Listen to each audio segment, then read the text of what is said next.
माननीय सदस्य जी अपने हिंदी में बाजे छी तो नहीं कोनो गोटे समझे अपने मैथिली में बजिए। पेट्रोल के कंपनी जे कर्मी है उनका जीएसटी 18% काटल जाए छै, वेतन में जीएसटी काटल जाए छै, यह जुल्म है, ए जुल्म के रोकल जाए भेले ना।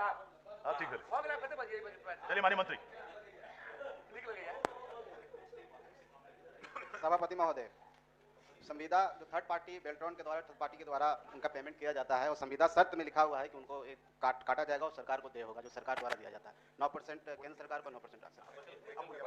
माननीय सभापति महोदय, या तो संविदा में लिखा नहीं कभी मजबूरी में लिख देलके, लेकिन वेतन में जीएसटी कटौती हो छै, किनको वेतन से जीएसटी कटौती नहीं हो छै, लेकिन संविदा कर्मी के जीएसटी से काटल जाए, ए जुल्म के रोकल के अनुरोध करूं हम आगे माध्यम से मंत्री जी के कम से कम वेतन में जीएसटी के कटौती नहीं हो।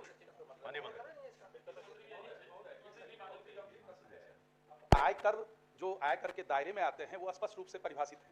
अब ये जीएसटी की बात माननीय सदस्य कह रहे हैं तो मुझे तो लगता है जो वेतन है, वेतन और पारिश्रमिक से कदापि जीएसटी की कटौती नहीं होनी चाहिए। मुझे लगता है कहीं न कहीं विभागीय खामी है, विभागीय त्रुटि है, इसको मंत्री महोदय एक बार दिखवा लें, क्योंकि वेतन से काटा जाना हमको नहीं लगता है ये।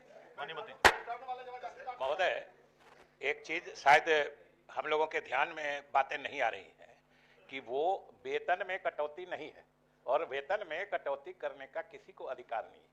और जीएसटी जो काटा जा रहा है, जीएसटी का मतलब ही होता है गुड्स एंड सर्विसेज टैक्स।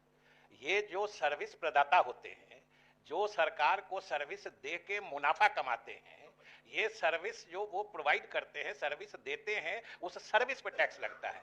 ये तो सर्विस प्रोवाइडर एजेंसी के लोग जो हैं उनके और जिनको वो एम्प्लॉय या रिक्रूट करते हैं उनके बीच का बात, उनके बीच की बात है ना।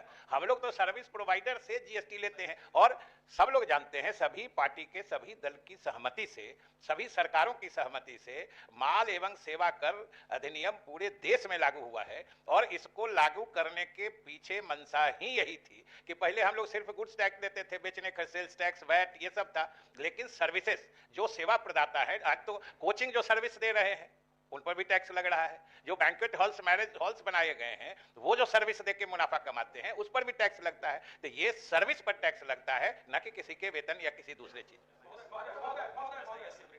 मैं यह जानना चाहता हूं मंत्री महोदय से, जो कि वेंडर जो होते हैं, जो प्रदाता कंपनी होते हैं, जो एम्प्लॉयर होते हैं, तो ये तो उनसे नहीं काटा जाएगा। वेतन भोगी के वेतन से क्यों काटा जाएगा? उनका अंश क्यों लिया जाएगा? एम्प्लॉय का अंश नहीं काटा जाना चाहिए। प्रश्न तो यही है, एम्प्लॉयर का काटा जाना चाहिए। और मंत्री महोदय के जवाब से यही परिलक्षित हो रहा है, जो कि ये वेंडर को देना है जीएसटी, सही है, वेंडर को देना है प्रदाता कंपनी को, क्योंकि यही एग्रीमेंट होता है, एमओयू होता है सरकार से। तो फिर वेतन भोगी तो एक इंडिविजुअल होता है और इंडिविजुअल के वेतन से काट करके ये किया जाना मुझे लगता है वो सही नहीं है।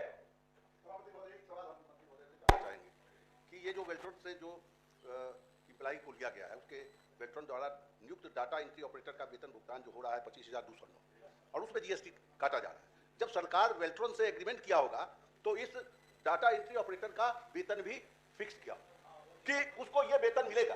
तो आप ही के जवाब से यह लगता है कि प्रोवाइडर से यह जीएसटी कटना चाहिए, न कि एम्प्लॉय से कटना चाहिए, जो बिल्कुल गलत हो रहा है। महोदय, अगर किसी विभाग में बेल्ट्रॉन नियुक्त करके देता है तो वहां पर बेल्ट्रॉन ही सर्विस प्रोवाइडर है। ये समझना चाहिए कि सर्विस ले कौन रहा है, एक्चुअल काम किसका है और आदमी चुन के कौन दे रहा है। मैं हमेशा कहता हूं कि जो सर्विस प्रोवाइडर है, जो उस सर्विस का फायदा उठा के नियोजित होना चाहते हैं, ये उन दोनों के बीच का होता है। और सेवा, किसी तरह की सेवा पर कर लगना, ये पूरा ऑल इंडिया फेनोमेनन है, सब जगह लगता है और सब जगह दिया जाता है। प्रोफेसर हैं, सेवा कर सबसे लिया जाता है, लेकिन ये जीएसटी की बात हो रही है।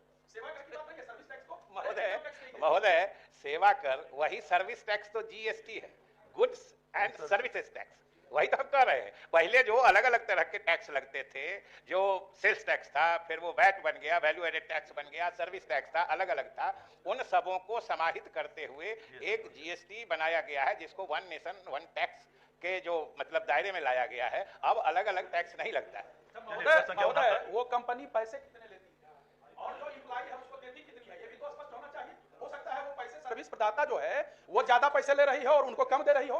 और महोदय, जीएसटी जो है वो फुल्ली कंप्यूटराइज्ड ऑटोमेटिक सिस्टम में है। कोई कंपनी हो, चाहे कोई निजी कंपनी हो या बेल्ट्रॉन हो, अगर जीएसटी मद में पैसे काटती है तो वो सीधे उसी दिन जीएसटी के खाते में जमा हो जाता है, चाहे सीजीएसटी हो, सेंट्रल जीएसटी हो, एसजीएसटी हो, स्टेट जीएसटी हो या आईजीएसटी हो। और जिस भी खाते में पैसा जाता है, चाहे सेंट्रल जीएसटी में या स्टेट जीएसटी में, दोनों के खाते से पैसा आधा आधा, दोनों जगह जहां भी दीजिएगा आधा आधा केंद्र सरकार और राज्य सरकार के बीच उनका बंटवारा होता है। चलिए, प्रश्न संख्या 69 आखिरी है, प्रोफेसर गुलाम गौस।